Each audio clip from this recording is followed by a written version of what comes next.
Good evening, everyone. Stop beating yourself up. Stop always comparing yourself to other people. And stop thinking you have to be perfect. Sometimes we're afraid to try new things in life or say certain things because we're afraid that we might be heading the right direction, but we don't have it perfect. In other words, we're human. We're a work in progress.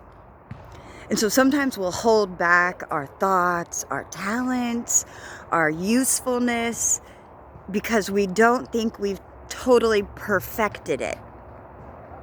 Let me tell you something. It's already perfect for you. What you are doing right now is perfect for you. The progress that you have made is perfect for you. So there's no losers in this. So don't be afraid to step outside of the box and show your true self. If you have talents and you're holding them back, what are you waiting for? You're waiting for you to perfect what you're working on. How about you work on it, share it, and perfect it at the same time? Sometimes we put things off too long and you could miss an opportunity.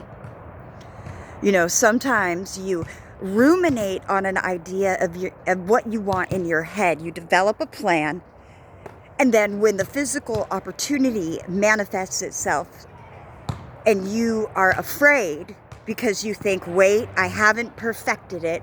I can't take this opportunity, even though it's right in front of me right now. Maybe that imperfection is what makes it perfect. Maybe that little bit of something that's a little different is what's needed.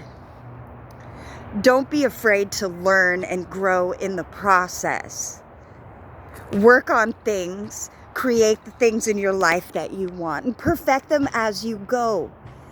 People change. Life changes. Your attitude hopefully changes as you grow. You're never going to perfect something per se, but it's perfect for you in its own special way. Don't be afraid to share things that you feel you're very good at, but you feel maybe others don't have an interest in the same thing. That's okay. Maybe you can introduce people to that new thing.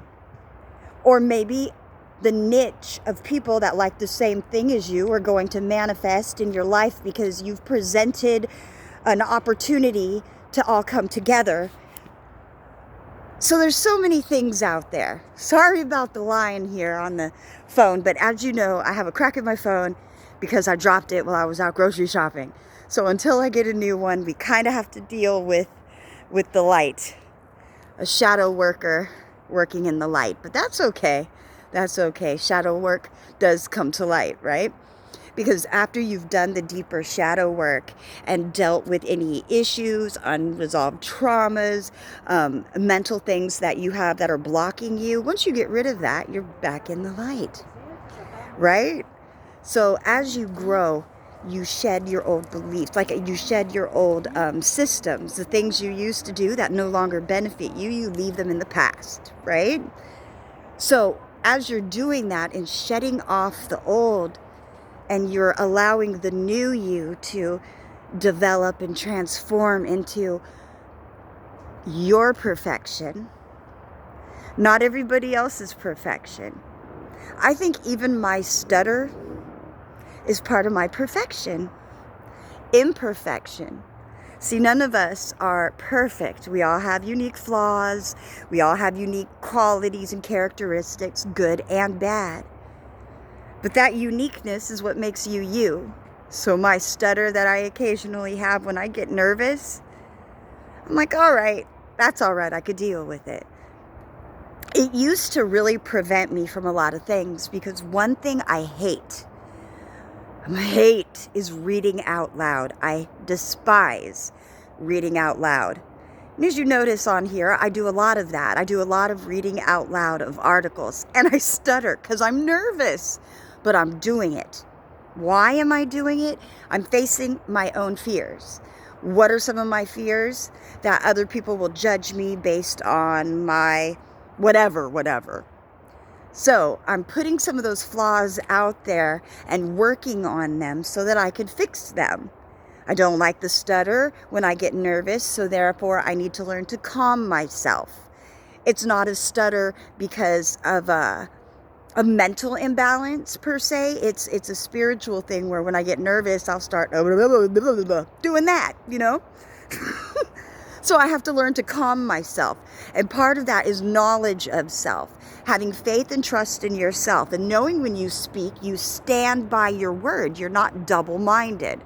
If I say something now, it's going to mean the same thing tomorrow and the next day. It's not going to change and be wishy-washy. So you got to choose a side, right? You can't straddle the fence. You got to pick a side. You know, you can either sink or swim. So be yourself. Don't be afraid to express yourself in whatever creative way you choose to. Some people like art. Some people like to speak. Some people like just interior design. Some people like dog grooming. Some people like painting toenails. Some like building things. Some like crafts. So, I mean, there's billions of things out there. And here's something. Some of the skills and talents that you have that you could share with others, you don't think they're of benefit to anybody else. Why? Because you do them very well and so often that you figure everybody could do the same thing. They can't. Not everybody could do the same thing. So maybe that's something that you're really good at. Maybe it's telling jokes. Maybe it's being a good shoulder. Maybe you're a person who's very empathetic. Maybe you're a great listener. There are so many different things where people could specialize in something of their own, something that makes them unique to them. Share that with people. If you're good at speaking, teach others how to do it. If you're good at building, teach others how to build. If you see somebody struggling, maybe lend a hand. And then an extension of that is, well, just lend a hand. Just lend a hand. I was going to go on, but it's getting kind of dark, and I'm like, you can barely see me here, and I'm looking around, and it's, as you see, I'm kind of out here. Like, there's not a lot of stuff around here, so I don't want to, yeah. Anyway, I will talk to you guys later. I love you all. Be yourself. Be unique. Be wonderful.